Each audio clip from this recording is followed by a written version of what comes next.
Welcome everyone. Bienvenidos. I will try to talk loudly or speak loudly because I'm outside and I really wanted to enjoy the weather because it's beautiful out. So if I'm really squinty, it's because it's kind of bright. But I also wanted to get the reading done this weekend. So following what my faithful leaf is telling me, we're on chapter 9. So let's get started. We are reading The Wounded Heart by Dr. Danby Allender, forwarded by Dr. Larry Crabb. If the audio stinks, then I'll probably end up just redoing this, but we're going to give it a go. Alright, Chapter 9. Style of Relating. Although obvious secondary symptoms of SA are not always present, past damage will inevitably show itself in one's style of relating to others. For clarity's sake, several important foundational concepts need to be covered before we explore the particular elements of relational style. Number 1, what is a relational style? Why is it important? How is it formed? What is a relational style? A relational style is the typical way of protecting oneself in contact with other people. Self-protection is, in essence, the commitment to never be hurt again, to never be powerless, betrayed, or ambivalent in the way we once were. Isaiah 50:10-11 provides an excellent picture of the idea of self-protection. Who among you fears the Lord and obeys the word of his servant? Let him who walks in the dark, who has no light, trust in the name of the Lord and rely on his God. But now, all you who light fires and provide yourselves with flaming torches, go walk in the light of your fires, and of the torches you have set ablaze. This is what you shall receive from my hand. You will lie down in torment. The context of these verses indicates that the suffering servant is in the midst of physical harm, mockery, and contempt. Though his experience can be described as dark, full of confusion and struggle, his heart is resting on the vindication of God. The opposite of trusting God in the midst of darkness is the word picture of lighting one's own fire. Consider how reasonable it is to turn the light on at night in a strange hotel room. The placement of furniture is unlike your own home or own room. So, when you arise in the dark, the natural response in order to avoid harm is to switch the light on. The so-called reasonable desire to avoid pain, discomfort, or shame compels us to light our own fire. Fire lighters are those who take charge of the dark, particularly struggle or confusion in relationships. By their own means, for their own purposes, it seems that the natural desire to avoid pain directs us toward a path of independence, when in fact the desire for relief and satisfaction, if the hunger is deeply felt, will lead to a path of chosen dependence on a person greater than ourselves. How can this be the case when past trust has led to abuse? Protecting one's self and relying on one's own resources for self-preservation has seemed like the only reasonable way to live in a fallen world. There is an inherent and radical battle in the soul of the abused person toward any change that may open the door to re-victimization. So how does facing one's style of relating lead to a deeper experience of life as it is meant to be lived? I hope the birds aren't too loud. It could be like really sucky audio. Sorry. The scriptures indicate that fire lighting, a self-protective strategy, leads inevitably to torment. The honest man or woman will eventually acknowledge that self-preservation has not worked, and even when it seems to, leads to a diminishment of the soul. The person who takes the initiative to keep her soul intact will violate the nature of her being to accomplish the impossible task. Any effort expended to remain in contact, or any effort expended Any effort expended to remain intact is doomed to failure because it is the attempt to find one's life, an attempt that results in losing one's life. The self-absorbed interest in keeping intact ultimately leads to a violation of love, which in turn diminishes the essence of who we were designed to be, representatives of God's love in a doomed world. To the degree that we labor to keep ourselves intact, we become less human, less loving, and more like those who cavalierly abuse and dehumanize for their own survival. The honest person will admit that even though her fire-lighting strategies have won her a certain sense of safety, she is not living as she was created to live. And in the hollow chambers of her heart, she is lonely as hell. Oh? What? How is he swearing? Or is it not a swear word? It's like, it's supposed to be Christian-y. Sorry. Just like took me off guard, like, oh. Reasonable, but non-reflective living inevitably leads to subtle autonomy and overt rebellion. The expression of our sinful independence will be most evident in the quiet, deep, fire-lighting patterns we practice in our relationships with others. Why is style of relating important? If you ask Christians where they struggle with sin, the answer, in many cases, revolves around an act or a behavior such as a lack of discipline. I don't spend enough time studying God's Word, or I don't obey the speed limit, or a failure to perform. I'm not as sensitive as I should be, or I don't witness enough. True enough, those issues constitute a failure to love God and neighbor. But if sin is defined as merely behavioral, the more subtle and wicked sins are often ignored. Honoring God ultimately means boldly and sacrificially loving Him and others. Yet it is in the relationships that we are most committed to avoiding pain. The call to love and the determination to dodge hurt set up a radical contradiction in the soul. One will give way to the other, and the outcome will determine the quality of our walk with God. If we ignore or trivialize our self-protective manner of dealing with people, we will inevitably overlook the deepest sin of the heart, our fallen commitment to take charge of our life, so we will never be hurt or shamed as we were in the past. And if we fail to recognize and repent of the sins of the heart, we will not deeply change. We will not deeply love. Okay, so right now I'm in a bold section. How is a style of relating formed? So please hold for 1 second. I just got to interject. Just remember, ignore my back pain. Just remember that while I'm reading this, I am reading this for the first time. I didn't pre-read it or check it out first or whatever. It's just a random book I got from, I believe, one of my aunts. And because she found out about my abuse and stuff. And God within our group is a very controversial thing.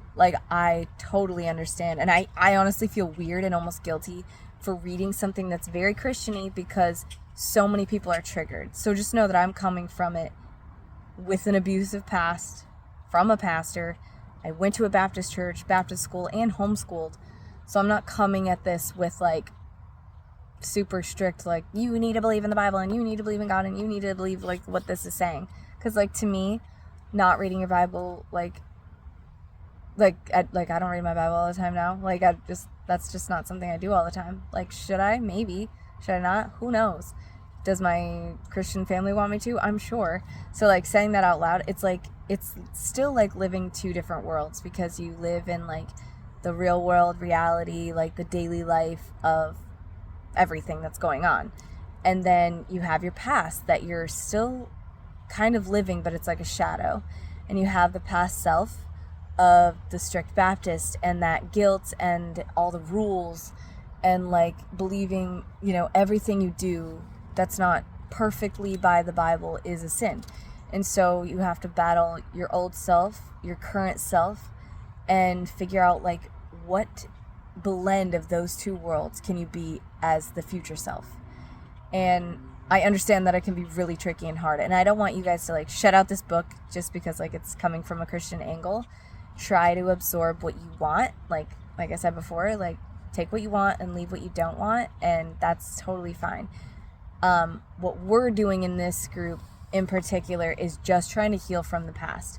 So like for me, the refreshing thing is hearing from like a Christian view that's acknowledging the fact that we were abused and acknowledging the fact that it does happen. And, you know, this has mainly been about family abuse, which is interesting.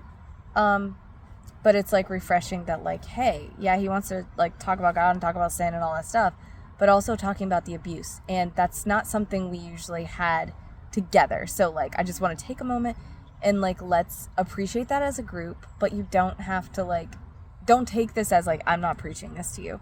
This is, you're just like reading along with me. And I'm a terrible reader. I know that. I'm sorry. It's not very ASMR of me. But like, I am a victim with you and a survivor with you, whatever name you want to call it.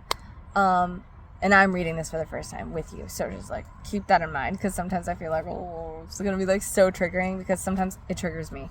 Like I went to, like I kind of hate saying this out loud, but like just to give you an example of like something so triggering that you don't think would be, but like I went to an old camp that I used to go as a kid, and there was zero abuse that happened at that camp, but it was a Christian camp. And then they had a chapel service, and I did this as an adult like last year with my aunts and my grandma and my mom and stuff and my sister. And the fact that we were sitting in a chapel, and it was actually a woman preaching or teaching, whatever you want to call it. And so that was like, oh, Baptists would have not let that happen. Besides like Ladies' Day, and they would speak and stuff like that. So like, technically it's kind of like a woman preaching, but like in a roundabout way that they would never admit like there's a woman pastor, you know, because like women couldn't do that. Women could like teach Sunday school or whatever. But I was so triggered after that. Like I had one of the biggest meltdowns of my life, and I kind of know why, but like the church, the chapel itself, I had no trauma there, no like whatever. It was like I was sitting in between my mom and sister, and for some reason it just brought me back to the days of when I was getting abused and just the suffocating lifestyle that we were living. And I'm not trying to knock any religion, whatever religion you want to be, whatever way you want to worship, you worship, you know, you go. And that's okay until it's not. Like every religion is probably perfectly fine and safe until it's not. And then we as humans have to look out for us other humans and make sure that we correct those mistakes and correct where it's going wrong. We have to correct it in schools and churches and workplaces. Like we have to correct where they go wrong, because like a church is nothing more than a business. I mean, it has to get money and it has to get resources, and it has a body of the people. It has employees, and they have to work out all those kinks. It could be a beautiful thing. You know, a church reaching out to the community and helping the poor, helping kids that need, you know, a safe haven of somewhere to go for an hour and learn about something, learn about the Bible, learn, you know, teaching them songs and giving them that relief from maybe a rough house or whatever. Because that's what we believed as kids, like what church was for, was like that sweet relief, that community, the break from the daily life, a place to worship and feel happy and feel like you're praising and worshiping and like singing, and you're having this like joy and this peaceful experience. But if behind closed doors everyone's getting abused, including the wives, the children, and probably some husbands too, and then some boys and girls and just everybody, like there was so many different stories of all kinds of people getting abused behind the scenes of what should have been a beautiful thing. And for some that were lucky enough to skate by with no abuse, like that's awesome, and I'm glad you have that. I mean, I have a list of friends who have that. They have nothing but good experiences, and they loved that life, and they continue to live that life, you know, because nothing bad happened to them, and that's okay. I'm glad, you know, I'm so glad that that's true for some people, but it wasn't like that for all of us. So anyways, that was a big rabbit trail, but this is please hold while someone's driving by, because it's awkward me recording myself. Like, I know everybody does it nowadays, but awkward. They were just driving really creepily slow, and I was like, I don't want them to be like, oh, just look at her talking to herself. Anyways, I'm going to get back to it. Just remember that I'm reading this along with you for the first time. So I was going to pause it. I don't need to, but here we go. How is it a style of relating formed? How is a style of relating formed? Past abuse, capital A, physical, emotional, or SA, or past abuse, small a,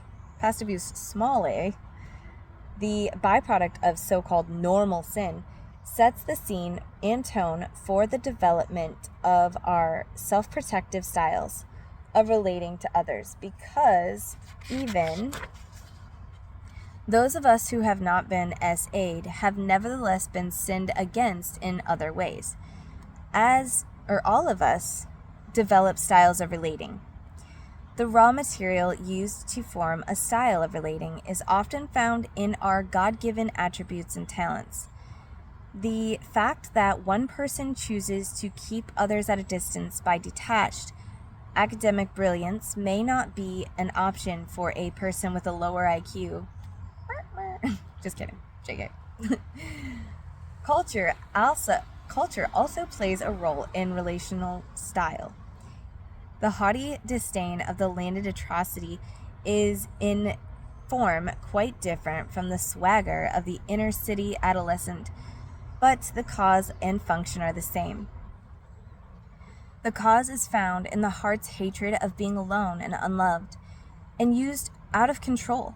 A person made in the image of God was never meant to be alone or unloved, but the fall of man into sin brought about both loneliness and passionately deep commitment to control an uncertain world. I spoke to a man whose wife was turned off by his Christian piety and pressure. She was in a abuse relationship, she was in an SA therapy group where she found intimacy and meaning for the first time in her life. He wanted her to stop and come back to the Lord. She wanted nothing to do with his passionless, pressured, performance-oriented religion, even though she was a Christian. He saw her as the sinner who needed to repent, and all his comments of concern were spoken with quite disdain and distance. The door opened for change in the relationship when he realized that his style of relating was cold, formal, emotionless, and critical. Until this point, it had reflected his deep commitment to control his wife, and thus his own life, rather than love her. Specific styles of relating. There are as many styles of relating as there are people. Nevertheless, there are some general patterns that can become common styles of relating for those who have been SA'd. The good girl, the tough girl, and the party girl. The good girl. The good girl is the classic helper, a kind-hearted, gentle woman who lives to keep the peace and sustain those with whom she is in relationship, no matter what the cost may be to her. The good girl is pleasant, but rarely alive. The woman who described herself as a house with the lights on, but never home, never at home. A house with the lights on, but never at home. What does that mean? Was a good girl. She responded with pleasant warmth and social ease, but she never viewed herself as alive within herself. Okay, I guess I get that. The idea that Christ makes his home in us always struck her as a strange thought, since she didn't even live inside herself. Yeah, like, how could Jesus live in your heart if you don't even live there? Sad.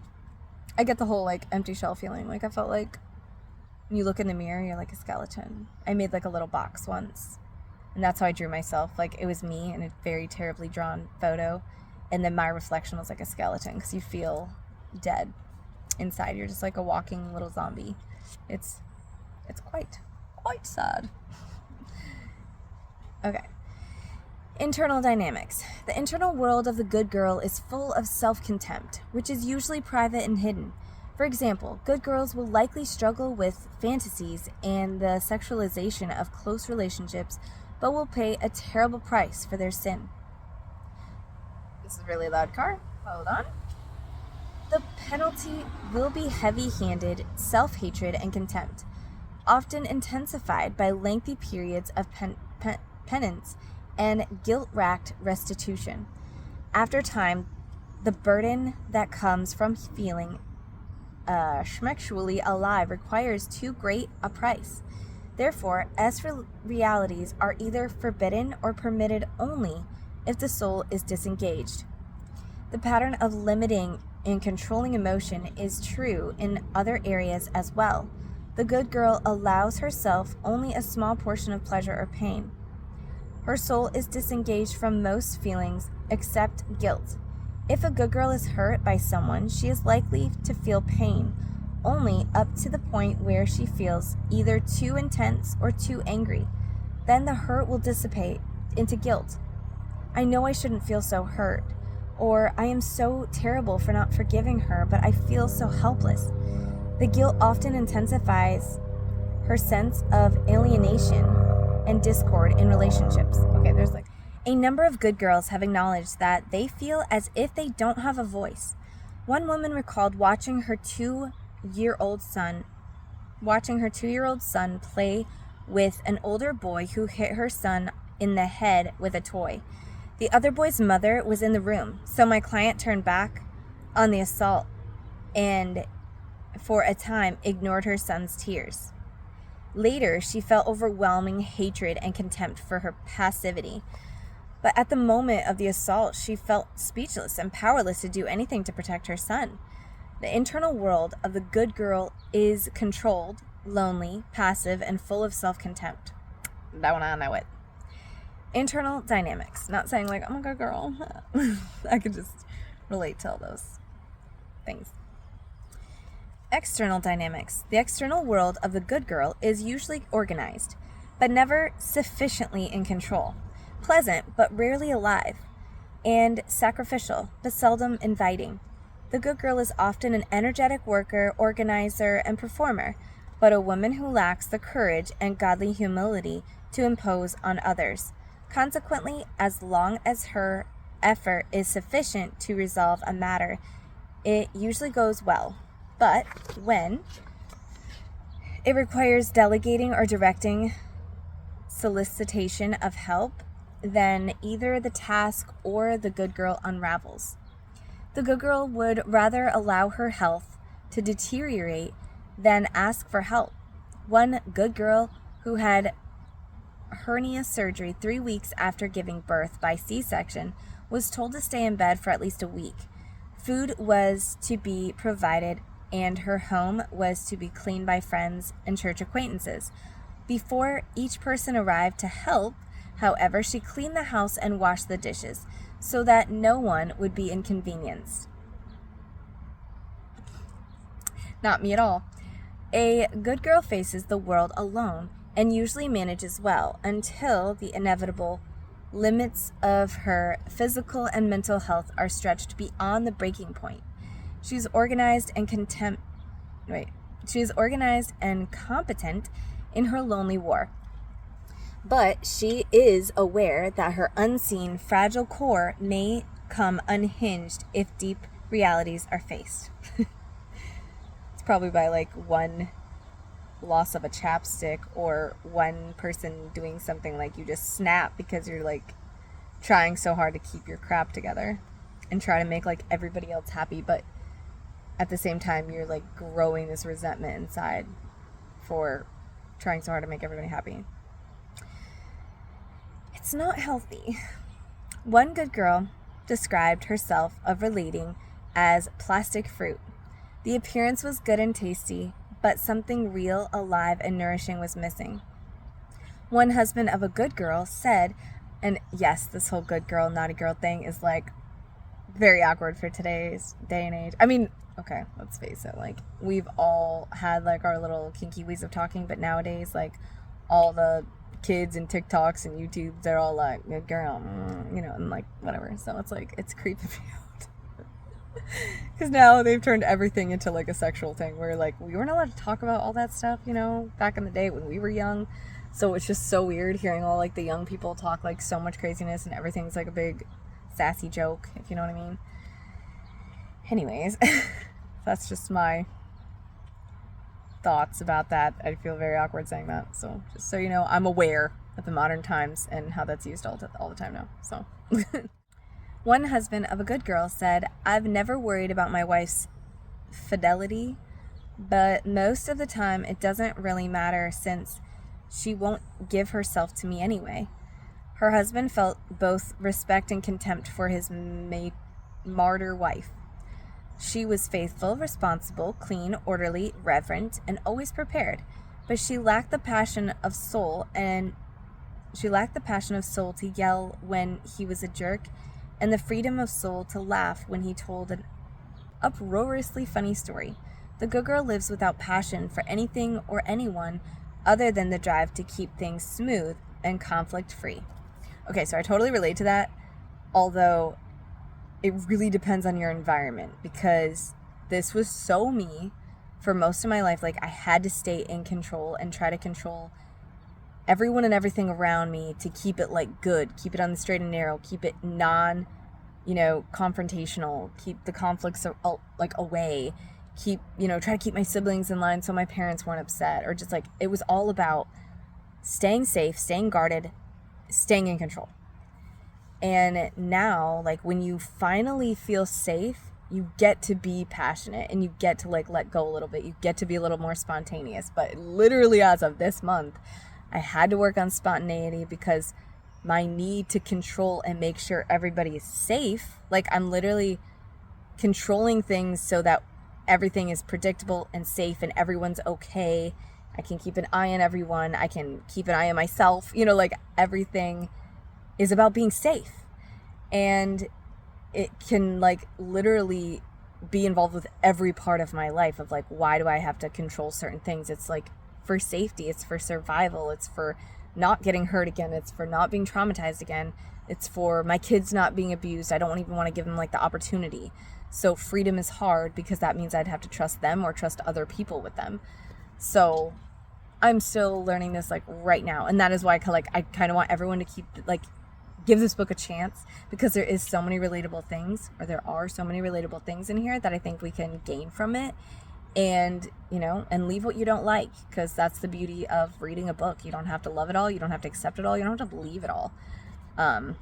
So yeah, but I can just really relate to this good girl stuff. But all that to say is, like, if you do feel like this girl, there is time to grow and be with the right person, like as a partner in life, or surround yourself with friends that allow you to be passionate and allow you to feel safe in the chaos and safe in taking risks and safe in, not having to have everything like perfectly good. And it's okay to like laugh. It's okay to just be like silly and like let yourself feel like a kid again and things like that. That's what I think.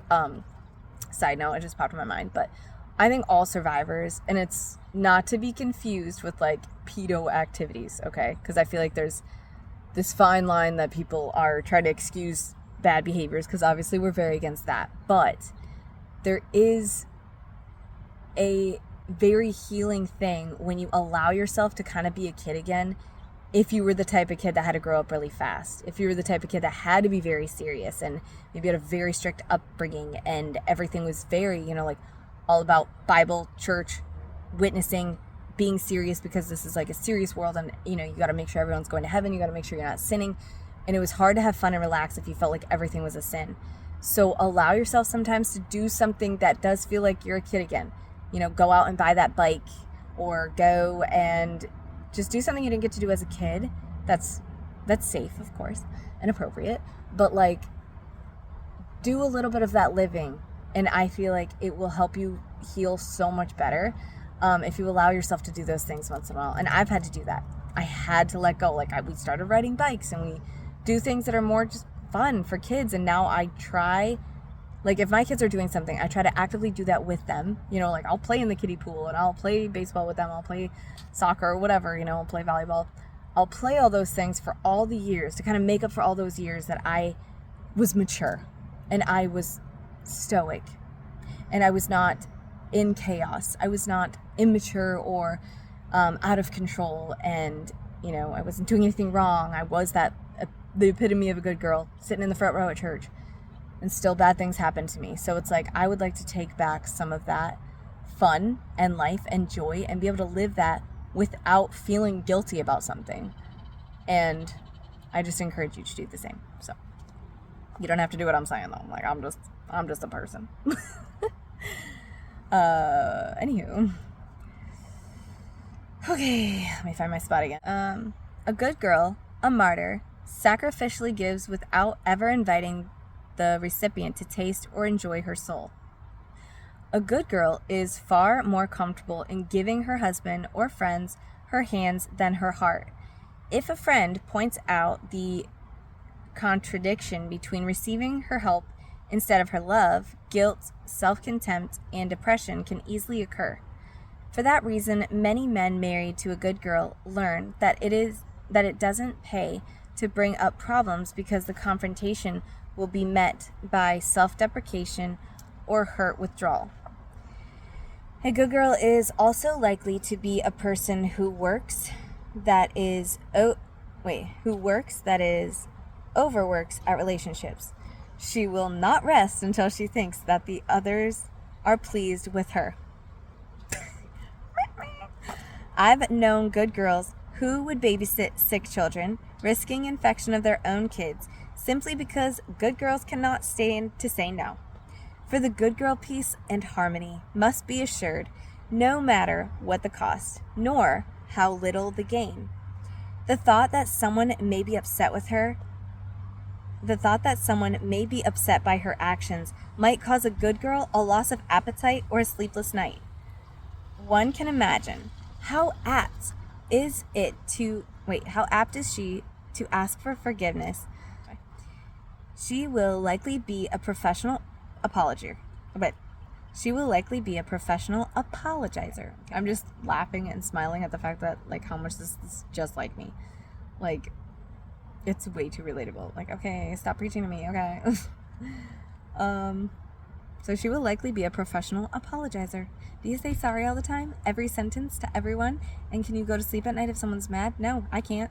I still can't. Like, I don't care how long I'll be married. If my husband is the least bit huffy and puffy at me, I cannot sleep. I cannot fall asleep, at least not well. I have to, like, watch something. I have to listen to something on my earbuds. I have to, like, starve or clean something. Like, I've been where, like, he went to bed mad, and I stayed up and cleaned the entire house. Like, I stayed up as late as I could possibly stay up to, like, get back at him by making his house cleaner and nicer and, like, doing his laundry.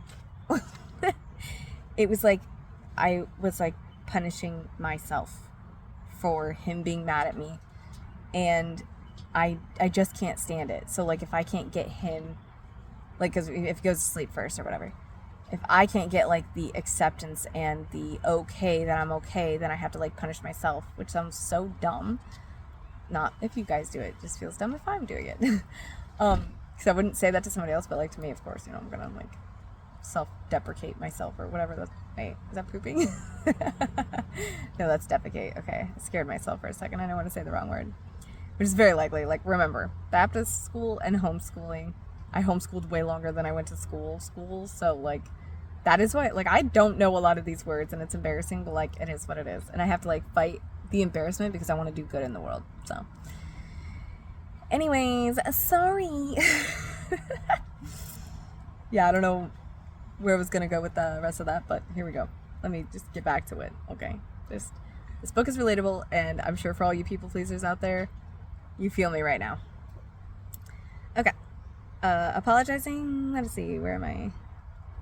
Okay, asking for forgiveness or saying I'm sorry looks so Christian, but in fact is often a demand on others that they be pleased with her, which is so true. Like, I want you to be happy with me. Like, I want that more than anything, is for nobody to be mad at me. Literally today, I, like, was texting my sister being like, I really wasn't jealous, and I really, like, I just really, like, I need her to accept me and, like, not be mad. Like, I can't even, it doesn't even matter if I do something wrong or I don't do something wrong. Like, if I know it's my fault, it'll be extra hard, and I really want their approval and their, like, forgiveness when I do mess up, and that's really hard. But even when I don't mess up and there's mad for, like, whatever reason that I didn't mean, it still means just as much to me that I get their, like, okay. Like, I just need them to be okay. It feels like a sickness or an OCD feeling. Like, you can't rest until it happens. And it's really hard for me to let go of that. But yeah, like, I can be mad at people just fine.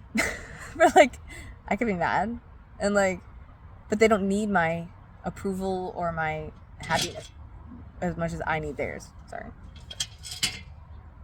Scared myself. I'm resting my feet on the other chair and it's like, ooh. Anyways, yeah. I try not to be mad at people though, because like then it's exhausting. Okay. Self-centered, must continually reassure. Okay. So it feels so Christian, but in fact is often a demand that there be pleased by her. In that sense, her apologizing is self-centered and a burden to others who must continually reassure the sinner that she is still welcome and wanted. And that kind of makes me feel sad because, like, so I'm bothering the person, like, over and over again. Like, do you forgive me? Are we okay? Are we good? Are we good? Like, that's what I do with my husband. I drive him insane. Like, are we good? Do you love me? Do you love me? And he's probably like, dude, it's so obnoxious. Like, just, if I'm not saying that there's a problem, just assume there's no problem. And, like, I guess if he's treating me a certain way, I should just be like, hey, that's his problem. If he wants to talk to me about whatever is bothering him, then I need to just, like, let him come to me. Like, if he wants to be upset with me. And I'm not trying to, like, call up my husband. I'm just giving, like, a real-life example so you know, like, I'm a human. And it's just, like, an easy example to tell you. Or with, like, someone that let's say you're in a texting, calling relationship with someone. Like, you don't live with them, but, like, it's just a texting, calling. You're assuming they're mad at you because they didn't answer right away. And you're a people pleaser. So you're like, are you okay? Are you good? Are you good? And instead, they could just be, like, pooping. You know, they could be doing something so simple that has nothing to do with you. And it is self-centered of us to just, like, assume they're thinking about us all the time. And I know my sister really struggles with this, my other sister. One sister don't struggle with this. I don't think she's the epitome of what I wish I could be with, like, that kind of, like, unbotheredness. It's very refreshing. But me and my other sister were very much, like, my sister's a DJ, and she was, like, the internet was going bad, so her and my mom were trying to figure out this computer thing. Just to give you an example of people-pleasing sickness. And this guy was going to sing one last song for her karaoke night or whatever. And the internet wasn't working. Not their fault. They had nothing to do with it. It was just the town sucks for internet. And she was like, do you hate us? It's like this stranger, you know? And I'm like, oh my God, yeah, do you hate us because the internet's not working? And I'm, like, making fun of her, but at the same time, like, I feel her pain because, like, the thought of, like, disappointing the guy who's a grown man who didn't get to sing the last song of the night for karaoke. Like, what's he gonna do? Go home and cry? Like, I'm, like, or go write a hate message on Facebook, like, these jerks, they, you know, didn't let me sing my last song. And some people might be that out of pocket, but, like, the fact that she was so worried, literally said out loud, like, do you hate us? And it's like, stop. Like, why are you doing that? And I mean, I'm a people pleaser, but she's, like, the next level kind, in a way. No offense. I love you. But yeah, it's just, like, life lesson. You don't have to do that. It's like, we're thinking that we're doing so good and so Christian-y to ask for forgiveness and want to be, like, repentant, and we want to have everything good. You know, like, you couldn't take the Lord's Supper without having a pure heart. Your sins all had to be forgiven. You had to make it right with anyone in the church. I don't know if your church was like this, but this was ours. And we'd have the Last Supper. Or I think that's what it was called. Now I'm, like, freaking out if that's the right word, whatever. I think it was called, like, communion or Last Supper, whatever you want to call it. They would, like, have us all be in this very emotional state. Every church member had to stand up and hold hands. If you had any beef against anybody, you had to go and apologize, which it is, like, a refreshing activity, I guess. Like, if you did it, like, within your family circle, it's kind of weird at an entire church, because, like, yeah, so I had beef with Mrs. So-and-so, and, like, we need to make it right, because, like, I hated the way you worked in the nursery, and I thought you looked fat, so I'm sorry for thinking that impure thought. You know what I'm saying? Like, it's so weird, but it is exhausting of us to beg for all of that forgiveness, and for the reassurance, because I know that's exhausting, so I apologize for apologizing to everyone that I've done that to. So, because now I feel guilty that I've... As I'm, like, trying to help people, I'm like, oh my God, I'm sorry to the entire world, whoever I've asked for forgiveness way too many times. And I said, sorry way too many times. Now I'm going to have to make, like, a public apology as if I'm some celebrity and I know so many people. So talk about, like, mentally, like, where do you go from there? I could just spiral out of control and just be like, I give up.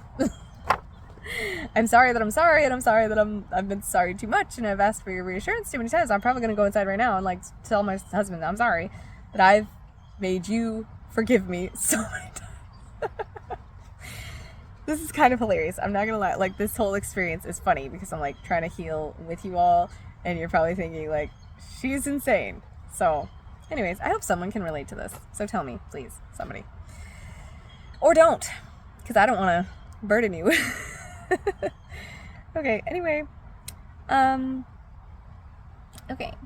So in that sense, her apologizing is self-centered and a burden to others who must continually reassure that the sinner that she is still welcome and wanted. The effect of a good girl style of relating is to gain superficial involvement from others without earning their deep respect. A good girl's hard work is often designed to get others to marvel over her commitment, zeal, or love. In truth, her sacrifice is often seen as subtly manipulative and empty. The person involved, the person involved with a good girl often feels invited to use or take her for granted. Who wouldn't like someone who lives to tend to the nuisance details of life for your sake? There may be no desire to use the good girl, but it is almost impossible not to step on her as she labors underfoot to keep the path clean and trouble-free. It is not hard to see that the good girl is a woman who has disengaged herself from the wounds of her soul. In many cases, she will recall some elements of her past abuse, but will either mislabel them or believe they were her fault.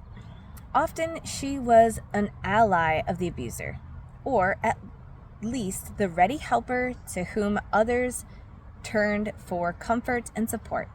She was the good listener who was valued for her care and used because she was quiet. She often looks comfortable in her attractive clothes or pretty in her Sunday dress, but at heart, she is critical and even hateful toward herself as a woman. Stop calling me out. She has handled the damage of abuse by faithfully enduring the repeated mistreatment by others with quiet, resilient pleasement. Okay, others' quiet, resilient, pleasant detachment. Oh my God. Okay, the tough girl. Okay, this is not gonna be me. This is probably my other sister. I'm sure I am not this. Okay. The tough girl. The tough girl is the classic take charge, take-oriented, no-nonsense ramrod whose heart may be as good as gold, but is usually just as hard. The hardness is often the result of being controlled by other-centered contempt. If the good girl could be called a woman who does not live inside herself, then the tough girl is a woman who lives behind thick, impenetrable walls. Internal dynamic. Internally, the tough girl is above her own feelings, suspicious of others' motives, and arrogant and angry in her evaluations of others. She views human needs as childish and unnecessary. It would be unusual for a tough girl to gently hold a crying child for any length of time. A more standard response would be to permit tears for a moment and then get the child busy with another activity. Or another standard option would be to shame the weak child to toughen up his or her exterior. You are just a crybaby, so if you're going to continue to cry, I'll just have to get you a diaper, or I'll just have to get a diaper for you. A tough girl views her longings as sentimental, sloppy, and weak. They are a defect that must be eradicated. It is not that human hunger is entirely denigrated, because a tough girl is often able to justify her response toward others as a demonstration of realistic concern. She sees herself as an able mother, desires her children's respect, wants her husband to be more involved, and is sensitive when she is snubbed. At her core, however, her hunger for involvement is severely undermined. by her refusal to be dependent on anyone. She views her longings as a sign of weakness whenever she cannot resolve her own heartaches on her own. Whoever manages to provoke her intense hunger for rich relationship is to be scorned or avoided. Emotions are to be conquered and controlled so that no one can cause her pain again. All of this makes the tough girl suspicious and critical. She perceives others' movement toward her as their attempt to dominate. Therefore, she spurns kindness and human warmth as not only unnecessary but dangerous. She views compliments as a buttering up for the kill or a prelude to being used. With such an internal disposition, the tough girl is often accurate about motivational issues. Her refined sense of perception often can spot a phony miles away. Suspicious perception, however, though often accurate, is also a self-fulfilling prophecy. Family members and friends will sense her defensive and hostile attitude, and over time, their fear of judgment or attack will make them standoffish and critical in return. Their defense and hostile behavior is then interpreted by the tough girl as proof of her suspicions. The tough girl's suspicious mood is further expressed in opinionated arrogance, which is really a cover for her pervasive anger. Tough girls know how to run their families, invest their money, run the youth group, rectify the wrongs in city government, plan the 4th of July parade, cure hives, and take an average chicken and turn it into a gourmet meal. Tough girls don't usually ask questions unless the question is a pretext to deliver their own opinion. One tough girl recently asked me what I thought about the increased interest in the topic of SA. Before I had the chance to open my mouth, she hurled her thoughts and was off on another topic. She was offended when I brought the discussion back to the original question. Arrogance shows itself beyond know-it-allism and a lack of interest in the thoughts and expressions of others. It is also manifested in a desire to control or have a preeminent say in the activities of other people. The assumption seems to be, I know best. A tough girl who visited our new home and saw some of our recently acquired furnishings said, "It's a nice home," and proceeded to offer her suggestions regarding color scheme, decor, and needed furniture. My wife and I felt demoralized and furious. If we had wanted an interior designer, we would have paid for one. But we didn't comment because a tough girl has the potential either to erupt in anger or nurture a grudge for a long time. The tough girl's internal hardness, suspiciousness, superiority, and criticalness may not be as obvious as one might assume. Of course, some tough girls advertise their disdain for emotion, their suspiciousness for those unlike them, and their preeminent superiority in all affairs. Others, however, are more subtle, softening their contempt behind a more socially acceptable and restrained demeanor. Huff-ka-puff. External dynamics. Some external realities will almost always be part of the tough girl's style of relating. First, there will be an edge or wall that keeps people from drawing close. The edge may be nothing more than a haughty glare. I know one pastor's wife who has perfected the disdainful look. Her eyes look straight through you with a mild sneer. Needless to say, few in the congregation willingly oppose any of her plans. The edge might also take the form of a biting, sarcastic wit or a busy, please don't disturb me air. In any case, the edge functions to desire both intimidation and distance. Also, please hold, or pause, or excuse me for the interruption. I fidget a lot, and I'm sure everyone else does too, but I feel everything. I have very sensitive skin, so I can feel my arm on my leg, I feel my foot touching the chair, I feel my other foot touching the chair, and I feel the wind blowing me, I feel the bugs crawling on me, I feel my hairs tickling me, I feel the hairs growing in my nose. Like, I just feel everything. So, like, I'm constantly like, that itches, that tickles, that. That's why, like, I hate clothing in general. Like, everything has an itchy tag or, like, an itchy material or, like, you know, whatever. So, I'm aware that I move a lot, and I apologize because it's probably very distracting, but, like, I can't stop myself. I do actually actively try, though. But while I'm thinking of all the things I shouldn't be touching and moving, I have no idea what I'm reading half the time. You know, I could just be like reading, but I'm thinking like, my butt cheeks are like uncomfortable or whatever. So anyway, it's just fun tidbit about me. I should probably cut that out. Put it at the end or something. I don't know. But anyways, yeah, that's just, I feel everything. Okay. I'm not sorry though. You know, I am sorry. But I'm not sorry because I'm going to work on that. Okay. The tough girl is and will be in charge. She is a good researcher and organizer. She knows where the best deals are, who is a reputable gynecologist, and who the neighborhood is likely to have an affair. That's funny. There is nothing wrong or unusual in being competent and confident in one's area of expertise, or for the matter, in a number of fields. The clincher is what happens when a tough girl loses control, makes a mistake, or is challenged on one of her pet opinions. A battle usually ensues. While the good girl is committed to not ruffle the feathers, the tough girl would rather eat the bird than be found wrong. A tough girl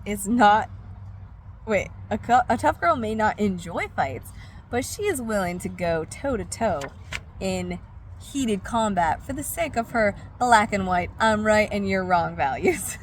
This is hilarious. I'm sure this is hitting home for somebody. Which kind of sounds condescending that I'm like, I'm the good girl. I'm not the tough girl. Like, I'm not trying to do that. I did not read this ahead of time. I had no idea what a tough girl would mean. I just assumed it wasn't me. Alright, finally, the tough girl is emotionally impenetrable. A good girl will handle a compliment by deprecating her ability or motivate, or by insisting that the Lord, not her, deserves the full honor. I used to say, like, no, I'm not, when my husband would say, like, a compliment, like, when we were dating or engaged or whatever. He'd be like, you're so beautiful. And I'm like, ew, no, I'm not. And he's like, are you calling me a liar? And then I was like, no. So then I just started saying thank you. So, like I said earlier, it really matters. Like, once you're an adult, it really matters who your partners are in life, because it just can change everything. It can make you a better person and a more healed survivor of life. Or it can repeat the past, it can make you worse, it can make you trip backwards 1,000,000 times and be stuck in the same unhealthy, unhealed place. So choose wisely who your partner is. Be with someone that uplifts you and makes you feel like you want to be better because, you know, you want to reach your goals, but makes you feel better about just who you are in general. Not that you have to change, but like if you are changing for the better, it's an encouragement, and it's like, I'll walk beside you while you explore and learn and grow. But doesn't make you feel like you're just trash the way you are, you know? And be with someone that doesn't make your trauma worse. Let's just say that. I really need to hold my place when I look up at you, because I will quit in a second, because it's been a long time now. Okay. A tough girl will often appear to receive a compliment or a thank you, but she will not be touched by the giver's kindness. Like a tennis ball hit against a wall, the kindness always returns close to the same level of force, but without the intention of further interaction. Both giver and receiver are left feeling cold and lonely. The tough girl's relational wall withstands the force of the ball and sends it back, but she indicates no desire to give in return. Birds in the tree or something.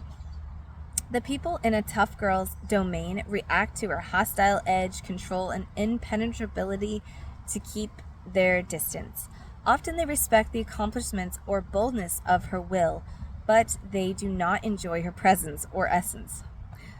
Hopefully, all the tough girls out there feel okay right now. The tough girl makes a great surgeon, trial lawyer, a prime minister, but not a desirable friend, spouse, or parent. Ow! The tough girl is appreciated for her perseverance, ingenuity, and hard work, but feared because of her critical eye and contemptuous power. The honest tough girl is a lonely woman. Yikes. The party girl. Oh boy. Look out, party girls. This one's for you. Who's gonna get called out now? I feel like we are in church right now. We're all getting called out. The party girl. The party girl is the classic, easygoing, good time lady, sometimes intense and other times mellow. She is predictably inconsistent, hard to read, and impossible to pin down in close relationships. One factor behind her capricious style is her ability to use competently both self-centered and other-centered contempt. It's as if she has mastered the ability to hate herself and you at the same time. She has the skill to easily draw a person into a relationship and then, in an instant, turn her back on them or him. Her manner is affable, warm, and inviting, but in a flash she can become irascible, demanding, and whiny. The party girl can be as bombastic as a tough girl, sacrificial as any good girl, but then easily hurt, frightened, and fragile. Okay, maybe I'm slightly a party girl too. I'm probably a little mixture. Internal dynamics. The party girl is complicated. She is usually fragile and funny, sincere and phony, blunt and dishonest. Sincere and phony, blunt and dishonest, a series of paradoxes. When she allows herself to agonize over loss or hurt for a brief time, she views her anguish as either selfish, good girl, or weak, tough girl, but as pointless. There is an acknowledgement of longing and anguish, but so what? Feelings are felt, but not deeply faced. Internally, the party girl is inconsistent and ambivalent. She is like a constantly changing, unstable storm front, bright one minute, dark the next. Her emotions will swerve and undulate without recognizable cause. The reason, in part, is the presence of both self and other-centered contempt. Her demeanor will often depend on whom she hates most at the moment, herself or you. The chaotic mood and behavior fluctuations drive most people crazy. One just does not know what to expect from a party girl. While the good girl wallows in guilt and the tough girl brims with rage, the party girl struggles with fear and ambivalence. She handles her simultaneousness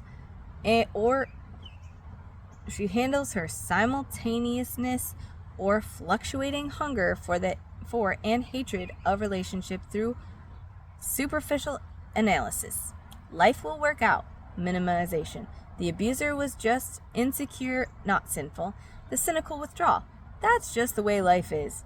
It's as if the party girl won't allow herself to be too troubled because she knows it will lead to a point that requires honesty, commitment, and strength.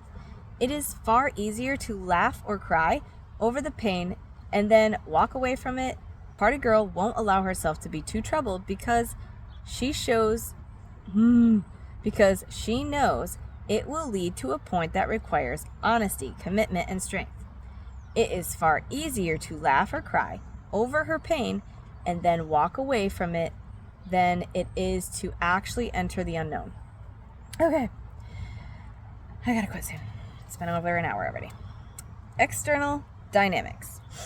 The external aspects of the party girl include fickleness and seduction in relationships and chronic dissatisfaction. Loyalty, that is the commitment to preserve in relationship for the sake of the other, endures only as long as pleasure is found. Once the enjoyment of a new relationship begins to fade or requires hard work, the party girl finds some way to determine or sabotage the union. Often a party girl will go from relationship to relationship, replaying a pattern that involves startup, enjoyment, use, and then sabotage. One woman described her style as relating as discarding old soda cans once the good stuff is gone. Similar to the behavior of a tick. A tick does not have the ability to produce its own blood. Ooh. Therefore, it is dependent on a host animal. The tick remains connected until the host runs dry and then moves on to another host. Ew. The party girl similarly draws out life from a host until commitment is required or the parasitic manipulation is discovered. Then she moves on to find satisfaction somewhere else.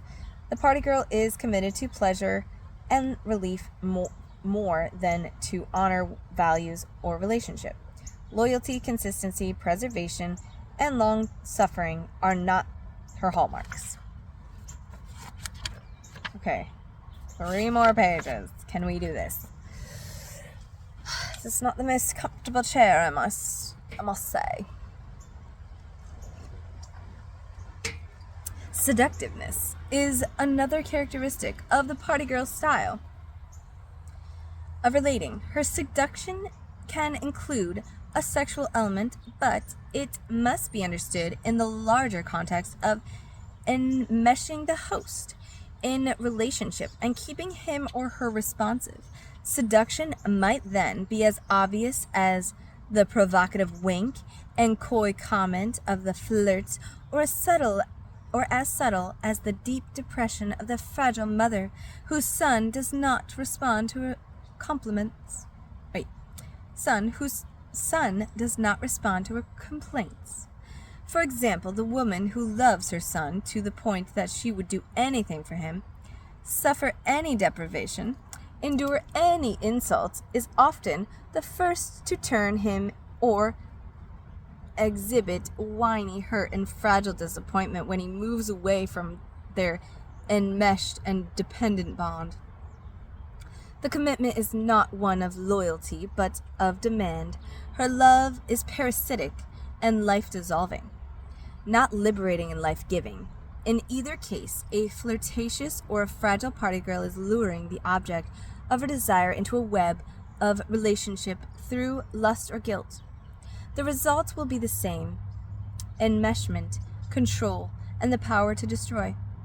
Often the first evidence of the party girl's seductive control is her host's feeling of being deeply needed and valued to the point that the party girl cannot enjoy life without the host's special help. The intoxicating thrill of being special and needed often blinds the eyes, so that many a pastor and counselor have had affairs with sincere struggling party girls who deeply appreciated the kind and gentle counsel of a choice helper. Okay, another clue to a party girl's seduction. Speaking of seduction, remember when we weren't allowed to have bangs like this at school? It's too sexual. Like, why? What guy was like, hey, I don't like girls unless the hair is all covering their face? Because that really does it for me. Okay, another clue to a party girl's seduction is the guilt a person feels when he lets her down.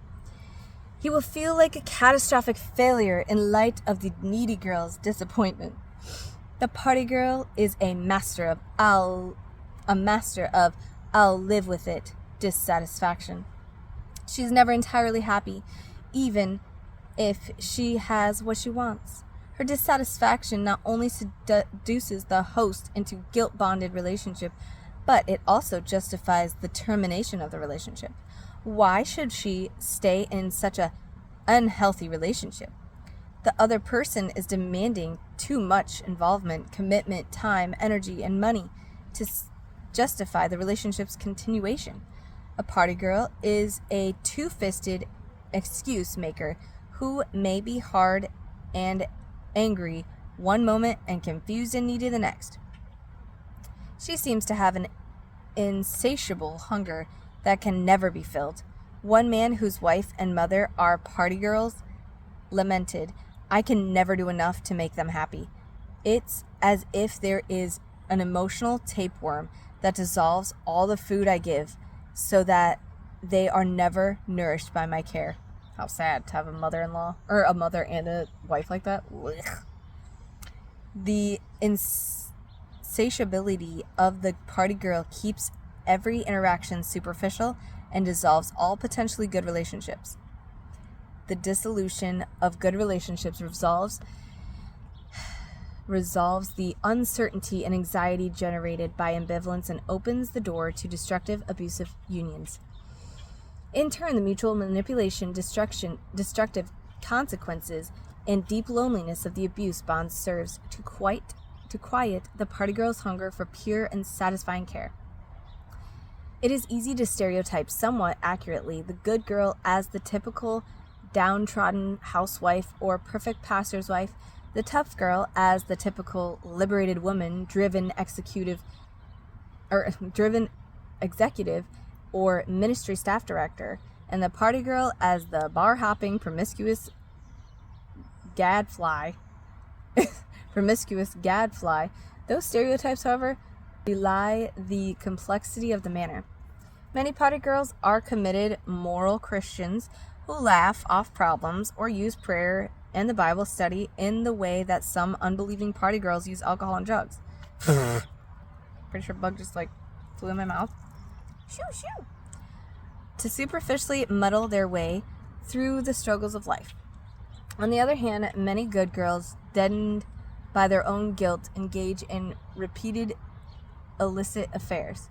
Promiscuity is not the sole province of the party girl, nor is drivenness the exclusive domain of the tough girl. Tendencies in style of relating are open to countless variations and apparent contradictions. Why would this be the case? In part, the answer is simple. Each style of relating emphasizes one kind of contempt over another, but none to the point of excluding the other. Basically, we could all be a little bit of all of these, so it's not like you have to be just one category. Kind of like the love languages. I like all 5 love languages. Everyone's like, what's your love language? I'm like, I want them all, thank you. With whipped cream and cherries on top. I want to be loved in all the ways you can be loved. So why pick one, you know? Don't get too used to it. I like change, I like gifts, I like touch, I like love, I like acts of service. I like them all, so don't get boring, you know? That's just me. So, okay. Tendencies and style of relating are open to countless variations and apparent contradictions. Why would this be the case? In part, the answer is simple. Each style of relating emphasizes one kind of contempt over another, but not to the point of excluding the other. Every good girl has a deep streak of other-centered contempt, often unmined and untapped, but waiting to show itself at the right moment. Similarly, every tough girl hides a sizable stock of self-contempt, though she is more comfortable with hating others, and every party girl has an uncanny capacity to glide between self and other-centered contempt with equal facility. Nevertheless, the risk of stereotyping the 3 styles of relating can be briefly summarized. The good girl is committed to pleasure and relief through faithful attendance to relationship. The tough girl to the exercise of power through control and intimidation. The party girl to enmeshment and control through seductive lust and or guilt. The good girl will draw support and pleasantness from others, but in the long run will be lonely and more deeply abused. The tough girl will draw respect and distant and admiration, but will be lonely and feared. Her intimidation will keep abuse at a minimum, but in the long run, her arrogance and abusive interactions with others will provoke retaliation and vengeance. The party girl will elicit laughter and anger, goodwill and hatred at core. She will confuse and frustrate others. She will invite involvement, but intimacy often will degenerate. Last page. This is chapter 9. Into rage or fear, leading her to abuse others or be abused by them. In the end, she will have deeply harmed others and be equally devastated by their frustration and withdrawal. The good, tough, and party girls are both victims and agents.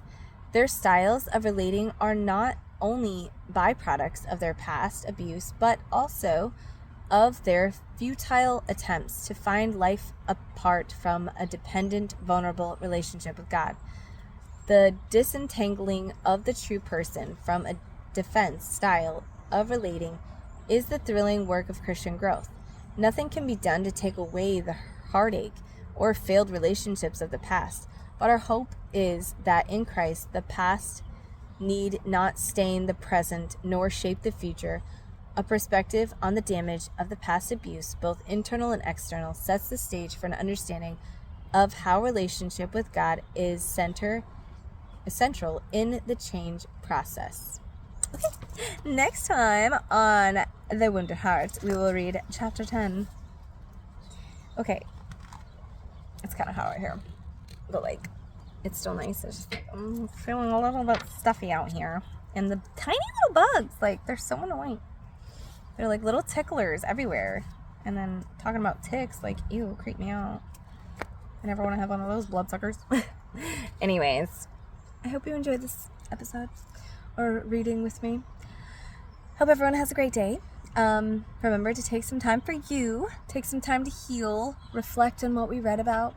See which kind of girl or guy you are. I'm sure it fits, like, those 3 categories. I'm sure it could apply to, like, men. I'm sure. Because this all stuff, like, all this stuff happens to guys too. So don't feel left out because it's talking about girls a lot. Like, you're still just as much of a victim as we are. And we see you, we know you're there, and we are sorry. Because I know it's super, super hard, and it's hard to talk about and hard to accept. But just do something for you this week that helps you heal. And don't forget to do something that you always wanted to do as a kid. You know, go for bike rides, go swing on a swing, or do something to, like, just feel like that peaceful healing and allow yourself to just, like, peacefully enjoy something that you couldn't before. And just kind of, like, think of, like, a really bad day that you had when you were younger or during the abuse, and then, like, replace it with, like, a really happy memory. You know, go do something with your kids if you have kids. If you don't have kids, go do something fun, you know, on your own or with your spouse or boyfriend, girlfriend, whatever. Just to kind of, like, purposefully live and intentionally live. Like my aunt always says, like, live intentionally. I'm sure other people say that too, but, like, she's just a person in my life that always said that. And I appreciate that because it really makes you think, like, you want to live every day intentionally so that you're not just flailing and falling, freestyling through life. Sometimes it's okay, obviously, to be spontaneous, but you want to purposefully heal when you do come from such hurt and pain so that you can live your best life and you're not, like, re-traumatizing someone else in your path of destruction because you're not healed and you can't really take care of anyone else until you're taken care of. So do something for yourself this week. Do something positive. Do something that feels good. And if you do end up doing something new and you're like, woo, that felt awesome, please share it with us. Let us know. Update us on our Blind Eye page or in this YouTube comment thing. Let us know what you did because I would love to hear. I love hearing, like, positive stories and things that go well because we are so bogged down with, well, not like we're not bogged down by, like, you guys, but just in general, people are so bogged down with abuse and with trauma and negative things that it is really good to hear the positive stories too, and then we can share it with everyone else and give them something to look forward to and have hope in this treacherous world. Okay, bye. Mwah. Similar to the behavior of a trick. A tough girl as any tough. Okay. Become irascible. In being can or have a preeminent edit, like, the crap out of that section. Be willing. Okay, sorry. The car is, like, driving. I need to yawn. Fun fact about me: if I go swimming, I have to yawn, but I can't yawn in the water. I have to get out. And I was telling my husband about that, and he thought it was so weird. He's like, "What?" It's like I feel out of breath and I'm scared of drowning. So, like, I'm in a pool and the water's over my chest. Like, I have to get out of the pool to be able to yawn, but I feel like I need to yawn, like, the whole time. It's exhausting, and I keep yawning. Don't look at me yawn. Put an emoji over my face. Where was I? I hate losing my spots. I feel my bad. Plane, Superman, helicopter, or something. Please hold. We'll just let it. If we fail to recognize the Where was I?